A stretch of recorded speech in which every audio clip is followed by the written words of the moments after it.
Welcome to Talking Crue, an unofficial Motley Crue podcast. I'm your host, Kevin Humphrey, where I talk all things in the world of Motley Crue. This is episode 17 this week, Motley Crue's Generation Swine album review. Welcome back, everybody. Hope everybody had a great Thanksgiving weekend. I know I sure did. Took time to relax and have fun and eat. Hope you did as well. So let's get back into this.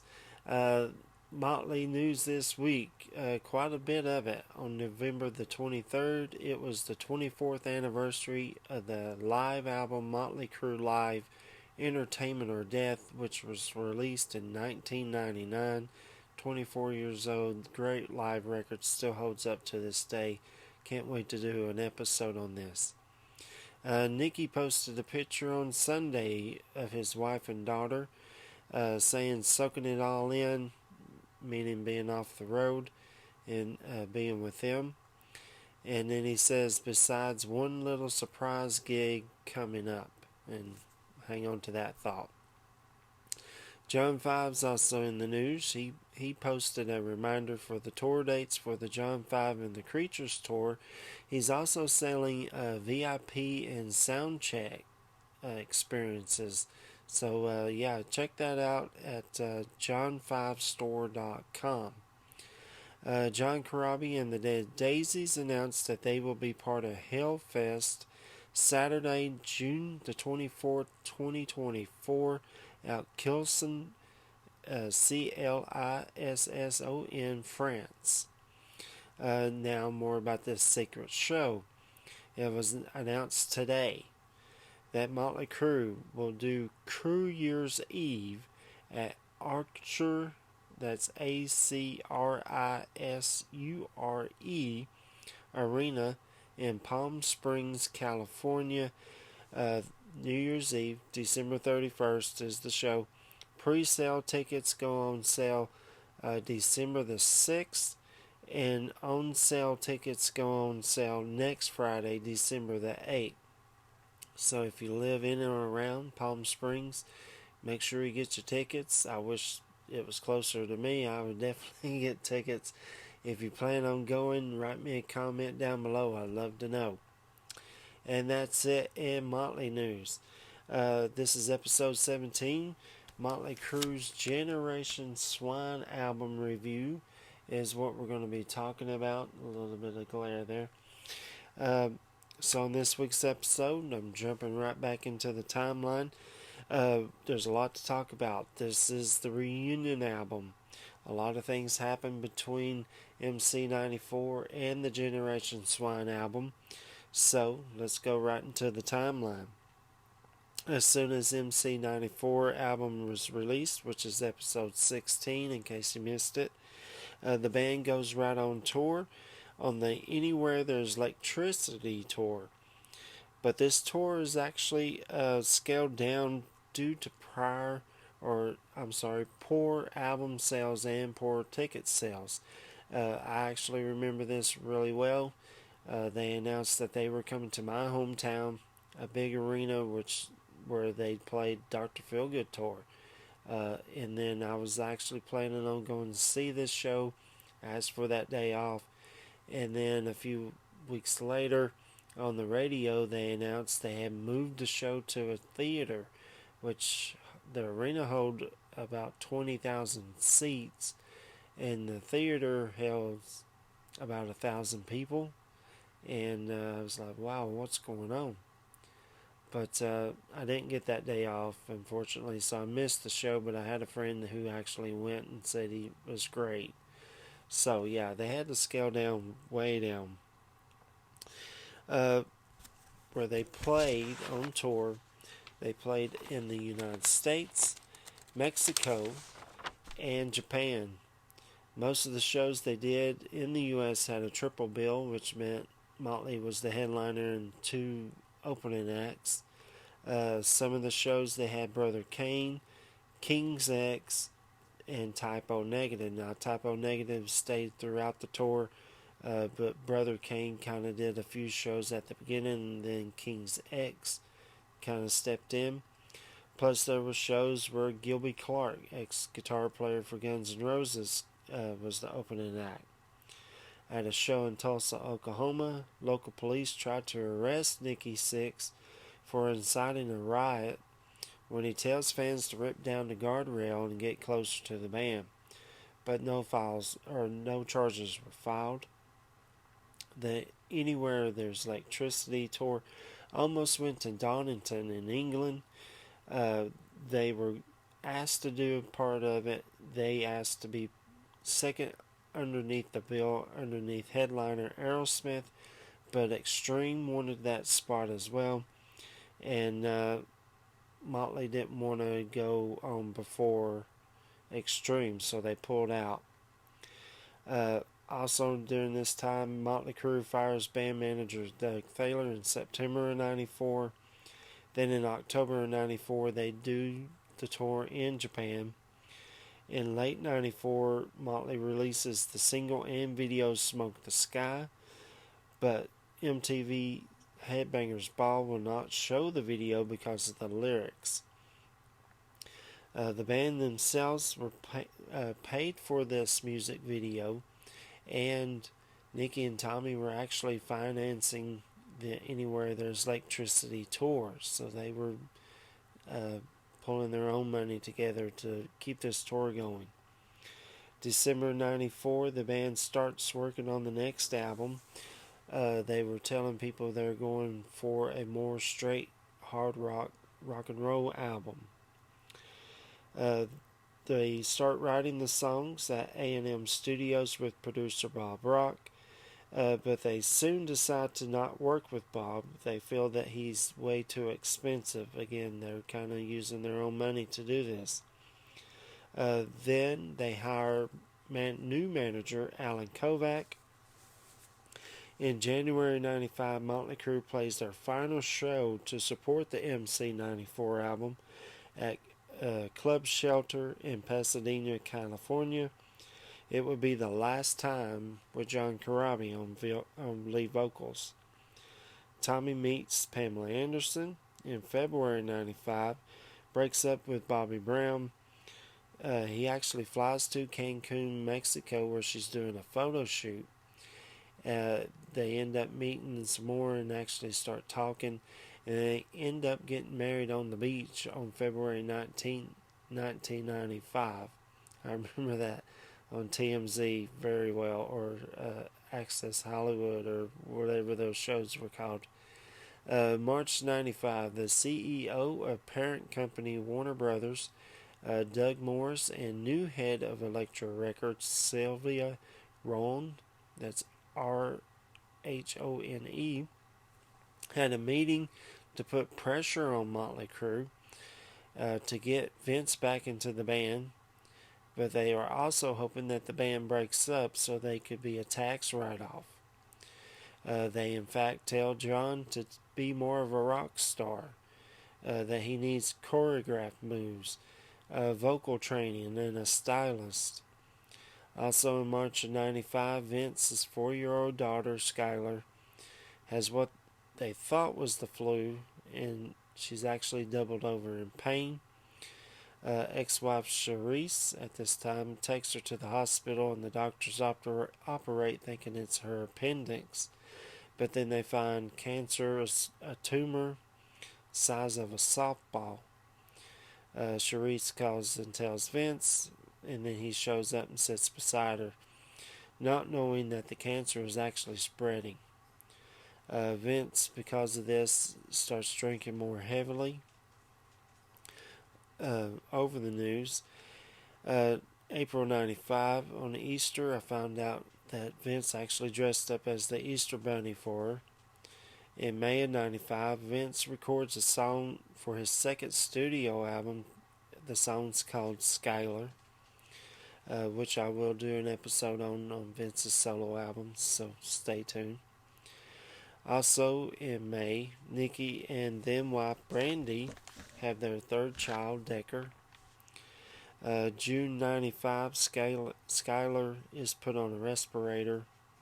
Motley starts recording the new album, and to go cheap, they actually start recording this the songs in Tommy's home studio called Tommyland and Nikki's home studio, and I love this name, Butt Cheese West. That's Butt as Butt. Plus, Nikki and Tommy decide to co-produce it themselves, along with co-producer Scott Humphrey, and I'll talk a little bit more about him on the info and facts on this album. Nikki and Tommy are paying for this album out of their own money, like I've said before. John starts to get frustrated because the songs keep changing. They want him to sing like this one day and another way the next. July 95, Vince starts dating Playboy playmate Heidi Marks. That's easy for me to say. Also in July, Skylar has more surgery. On August the 15th, 1995, Charisse calls Vince to tell him to come back to the hospital. Charisse actually plays Skylar her song and tells her not to be scared, and Skylar actually passes away. Vince shows up 10 minutes later, getting stuck in traffic. She was buried a few days later. Vince does not go. I don't blame him. That's hard. Being a dad myself, I can't imagine.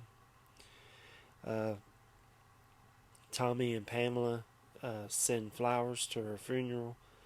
Vince goes down a dark hole with alcohol, and he's actually popping pills at this point. He finally goes to rehab in September. November 95, Nikki and Brandy's marriage is struggling. Tommy and Vince actually talk on the phone for over an hour. Tommy called Vince up and see how he was doing. February 96, the rumors of a Motley Crue reunion started coming around. In fact, they were rumored that they were going to open up for Kiss. Kiss, who was on their reunion tour with the original four guys with the makeup and costumes. But Motley was quickly to put out this rumor and say they are working on their new album and is not going to open for Kiss. In March of 96, Vince and his manager Bert Stein meet new Motley Crue manager Alan Kovac at a hotel, and basically Alan tells Vince they need to do a reunion. Neither party's making money. Also, in the recording sessions, Scott isn't happy with Mick's guitar playing. Tommy and Pam's sex tape gets exposed. I remember that as well. I've never seen it, but if you have, write me a comment down below. I've never seen it. May of 95, Mick plays on a Jeff Beck tribute album called Jeffology on a song called Happenings 10 Years Time Ago. Also, Nicky starts working on his side project, 1958, and I will do an episode on that as well. Plus, Tommy and Pam have their first kid, Brandon, on June 5th, 1996. July 96, on a Canadian TV show, Vince tells people that he and Nicky's been talking about doing a reunion and an album. Nicky answers back real fast and says he has no idea what Vince is even talking about. August 96, Nicky goes on a blind date set up by Pam and meets Donna D'Errico, co-star of Baywatch with Pam. They hit it off. In fact, he writes a song about her called Afraid. In September of 96, Vince manager agrees with Motley manager Left Bank Management, aka Alan Kovac, to do a reunion. February 13th, in September, Alan calls John and tells him that he's fired from the band. Also that same month, the original band is together for the first time since 1992 at Nicky's house. Vince starts singing on the new album. A few days later, John actually shows up and comes in, suggested by Scott, to replace Mick's guitar parts, where John also meets Vince. They actually have a beer and get along just fine. October '96, Nikki tells John about ex-Kiss guitar player and friend Bruce Kulick, and that they should start a band together, and they do. And again, I'll do an episode way down the road. November '96, Rolling Stone magazine starts reports that there may be a Motley Crue reunion in the band. But again, the band never acknowledged. Elektra Records starts an ad showing the band's instruments and just says they're back. In fact, they'll be back January 27th, 1997 at the AMA Awards. I actually still have this ad, this little flyer that was on the back of a Metal Edge magazine. I looked at it and I was like, they're back. Who? I didn't get it right off. And then I started looking at the instruments. Man, that looks like Tommy's drums. That looks like a Fender guitar. That's definitely a Thunderbird bass. The only one person I know who does that is Nikki. There's one mic stand. Holy crap, they're back. And I was ecstatic. I could not wait. I marked it down on my calendar to make sure and watch the AMAs. December of '96, they changed the name of the album Vince suggested on the book that Nikki was telling him about, that Nikki had read. Nikki divorces Brandy. Also, Tommy tells people, close friends, Motley Crue will be at the AMAs. January 27, 1997, it happened. The band performs at the AMAs with Vince back on vocals. They are actually introduced by Tommy's wife, Pamela Anderson. They played Shout at the Devil 97, which if you've never seen this, I will post this in the comments section. Check this performance out. It's absolutely outstanding. When they came on stage, I was jumping up and down like a school kid. Yeah, I was so excited. In February '97, they start mixing the new album. Also that month, they are set to play a festival called Livestock. On April the 5th, 1997, they play Livestock in Florida in front of over 32,000 fans. In May, the first single is released, Afraid. Also that month, they hook up with Skeleton Beverages, and they come out with a drink called Motley Brew.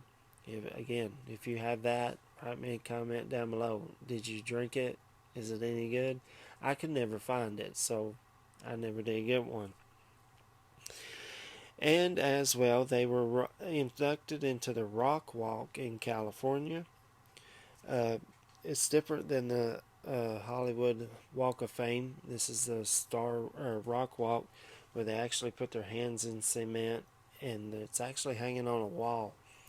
I have pictures of that. June '97, they appear on the Howard Stern Show. Sorry, there's my notes. And they start the live Swine tour, which was basically a listening party for us, the fans. They played the whole entire album from beginning to end. And then on the encore, they played 4 Motley Crue hits. They played in 9 cities. 8 of those cities were in the United States and 1 in Canada. On June 24th, they called the Day of the Pig, where the new album was released. They played 10 songs outside of the Ed Sullivan Theater for the Late Show with David Letterman. So there's the timeline on this. So let's go info and facts on this album. The original title of the album, like I said, they changed it. It was actually going to be called Personality Number 9. It was recorded in multiple studios: Can-Am Recorders, Tarzana, Music Grinder in Conway Studios in Hollywood, plus the Enterprise in Burbank, California, the Chop House, Butt Cheese West, which is Nikki's home studio in LA. The album was co-produced, like I said, by Nikki Sixx and Tommy Lee, along with Scott Humphrey Scott was more of a keyboard player prior to this. He did keyboards on a Trump album, Julian Lennon, Robin Zander, who's the lead singer of Cheap Trick's solo album. He also did some stuff with the Cult prior to this album.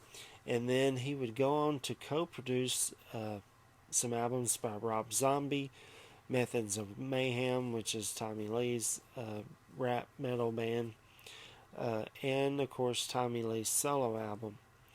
Not only is Vince the only one singing on this album, but there's 2 songs sung by Nicky, one solo and one co-singing. Tommy sings 1 solo and 2 tracks co-singing. Plus, John Corabi plays some guitar along with David Darling, who is in the 1958 Nicky's side project band. Rick Nielsen and Robin Zander of the band Cheap Trick. They sing background vocals on the song Glitter. Gunner Six makes his appearance. He sings on 1 song as well. I'll talk about that when we go track by track. The album was released June 24th, 1997. I bought this album when it first came out. I could not wait. They kept pushing it back, and I kept thinking, oh, what's going on? But yeah, listening to this album, it was worth it. They released 3 singles, but only one of them got a music video, and that was Afraid. But they also released 2 other singles, Beauty and Glitter. It peaked at number 4 on the charts. It sold 500,000 copies, so it went gold in the United States. And of course, they had a new look and a new logo. So let's go with the logo first. Here's MC94, big bold print. And then with Generation Swine, it was more of a, oh no, I always call that the bubbles. I'm not really sure what you would call that. Plus, they had a new look. Sort of see it right behind me. Here's it in the album sleeve. There you go. Vince cut his hair. Nicky cut his hair. Yeah. So they were rocking the new look. I always thought that look was really cool by the band. So there's the info and facts. So let's go track by track on Generation Swine. Track number 1 is Find Myself. This song starts off with laughter and then it says Destroy. And then the song just kicks right in with Nicky singing. He sings the verses and then Vince kind of comes in on the chorus part. This song just absolutely rocks. The lyrics are freaking awesome. The chorus is amazing. It's so good. If you've never heard this song. What a way to start the album, I think. And then towards the end, that's when you hear Gunner singing Destruction. It's amazing. Just this little guy singing. It's awesome. Track 2 is Afraid. It starts off with some bass playing by Nicky. Then it has this cool drum beat by Tommy. Then Vince starts to sing. And as it gets to the chorus, the guitars really come in. It sounds fantastic. Fantastic lyrics, catchy chorus. There's some awesome guitar playing as the song slows down, then comes right back up. Again, it's so good. I absolutely love this song. I kind of wish they'd start playing this song again. Song number 3 is Flush. Starts off with the bass playing, absolutely awesome sounding. Fantastic drum beat by Tommy. Some screaming guitars over top of it. Vince starts singing, and this has this really cool echo effects in his vocals. Love it. The lyrics are amazing. The chorus is amazing. The guitar riff is outstanding. Amazing solo by Mick. So this is the first song you actually hear a guitar solo. Right back into the chorus. Absolutely amazing. I love this song. Awesome song. Song number 4 is the title track, Generation Swine. Starts off with this great guitar riff, then it just comes right in. Great rock song. Vince starts singing, almost kind of a talking, singing, and then sings in the chorus. Lyrics are freaking awesome. Catchy chorus. Then it has this chord change.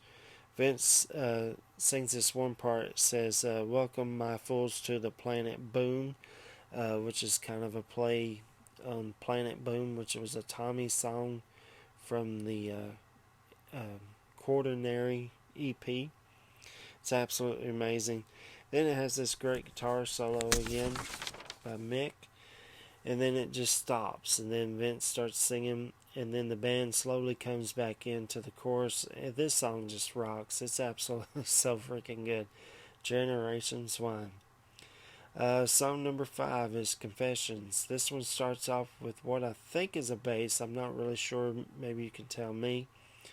Then Vince slowly sings. Absolutely fantastic. The drums are great. This song's absolutely amazing. Tommy actually sings during the chorus part. So this is the part where Tommy actually starts singing. The lyrics are absolutely fantastic and really deep. I love this song a lot. The chorus is amazing. Great guitar playing in the middle. Not really a solo, but amazing still. Then it comes back to the chorus. This song is so freaking good. I promise you. Check this one out.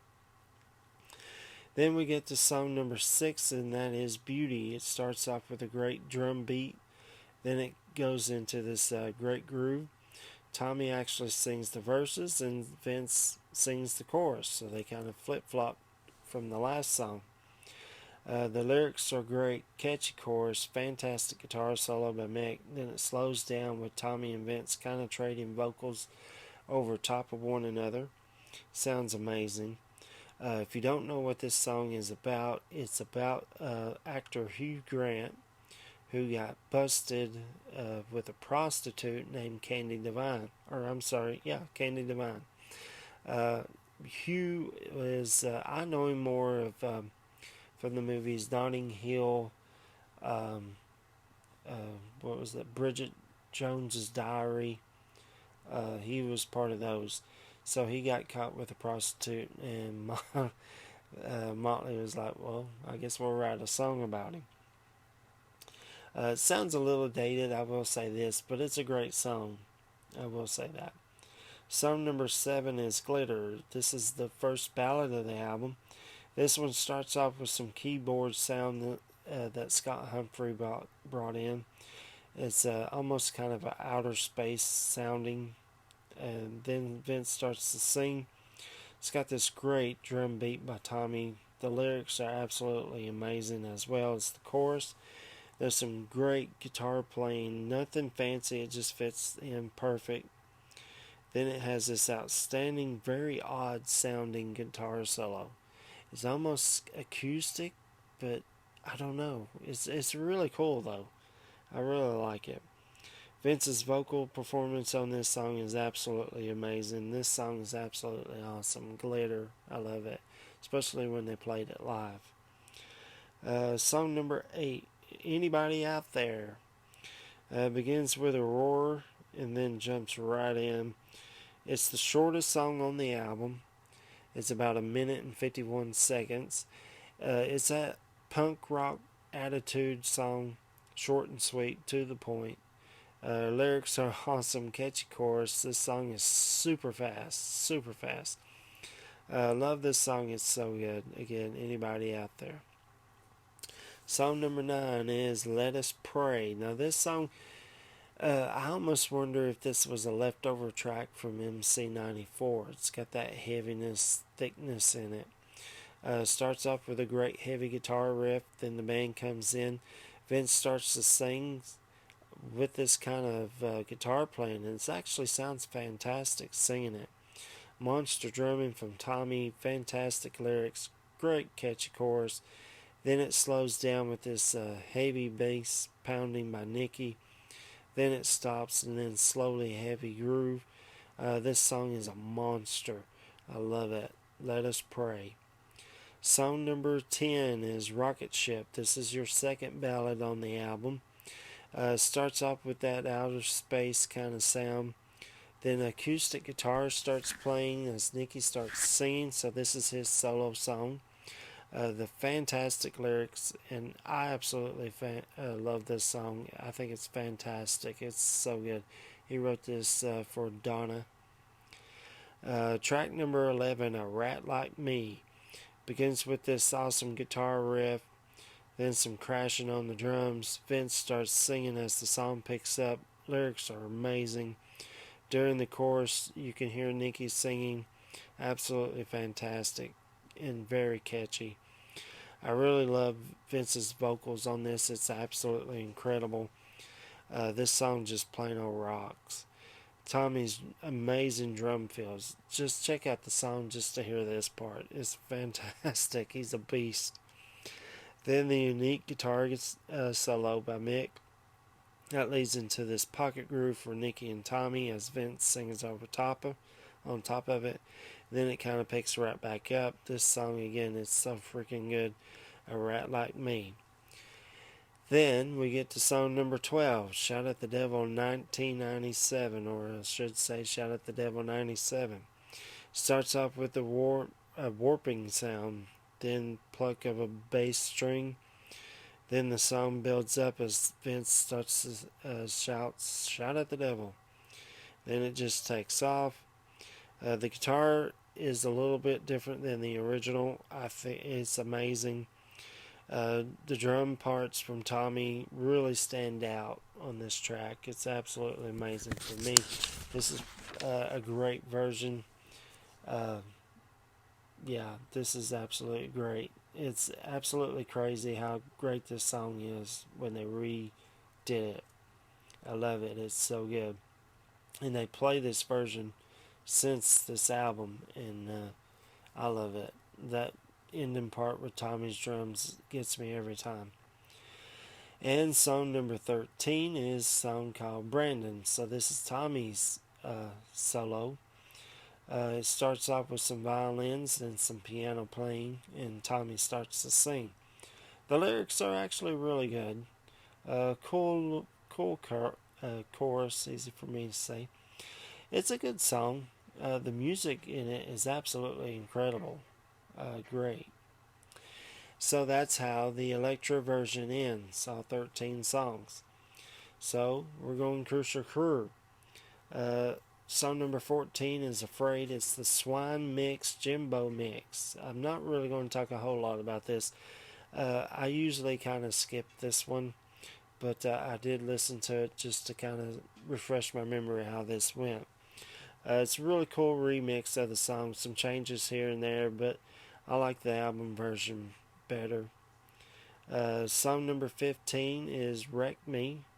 This is actually written by all 4 members of the band. It's an unreleased track. So let's go right into the song. Starts off with a count in, like 1, 2, 3, 4. Vince sings great drum beat and guitar.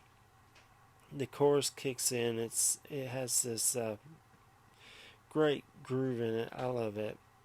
The lyrics are very tongue-in-cheek, by the way. Very catchy chorus, which is amazing. Then it has this almost jam part in the middle, and then back to the chorus. This song is so freaking good. Wreck Me. And song number 16 is called Kiss the Sky. Written by, again, all 4 members of Motley Crue and John Corabi. It's an unreleased track. This one starts in with this cool guitar intro as Vince sings over top of it. Vince's vocals on this is outstanding. The song slowly builds up. The lyrics are absolutely incredible. Catchy chorus. I love it. Then it has this great bass playing, and then this bassy kind of thing going on again. It's really cool. Then it's back up to the chorus. This song is absolutely amazing. It's so good, I promise. If you've never heard of this, at least check out this song, Kiss the Sky. Song number 17 is Rocket Ship. It's a demo version. Very cool to hear how this song actually kind of came to be. And song number 18 on Crucial Crue is Confessions, and it's a demo as well. It's very cool. It's just Tommy singing, so you get to hear it the way Tommy heard it while he was writing it. It's really cool. And that's the album. So let's rate this 1 out of 10, 1 being the worst, 10 being the best. I'm giving it a 10. I absolutely love this album, the reunion album. Least favorite song, there is one, and it's probably everybody's, and I'm sorry, Tommy, but it's Brandon. It's a good song. I get where he's coming from, but it's a little, yeah. So we'll move on. Favorite song or songs: Find Myself, Afraid, Flush, Generation Swine, Confessions, Glitter, Anybody Out There, Let Us Pray, Rocket Ship, A Rat Like Me, Shout at the Devil 97, Wreck Me, Kiss the Sky, pretty much the whole album, the rest of the album. I didn't put Beauty on there. It's not one of my favorites, but I do like this song a lot. Homework this week. You rate this album 1 out of 10, 1 being the worst, 10 being the best. What's your favorite song or songs on this album? What's your least favorite songs or songs on this album? And did you get Motley Brew? Write me a comment down below. And that's it for this week. Next week's episode is episode 18, and I'm going to talk about the first Motley Crue Greatest Hits album, because there is two. The first one, Motley Crue Greatest Hits 1998, and that will be next week, next Friday. If you know anybody that is a Motley Crue fan, send them this way. Tell them to go on Google, Firefox, YouTube, Facebook, type in Talking Crue, all the episodes will pop up. Don't forget the subscribe button. Don't forget to hit the thumbs up button. That helps out the podcast a whole lot. I want to thank everybody who viewed last week, 2 weeks ago, episode, and the new subscribers as well, and the thumbs up. And that's it. I think I've talked enough. I'll see you guys next Friday. And you, yes, you, just took a ride on the wild side.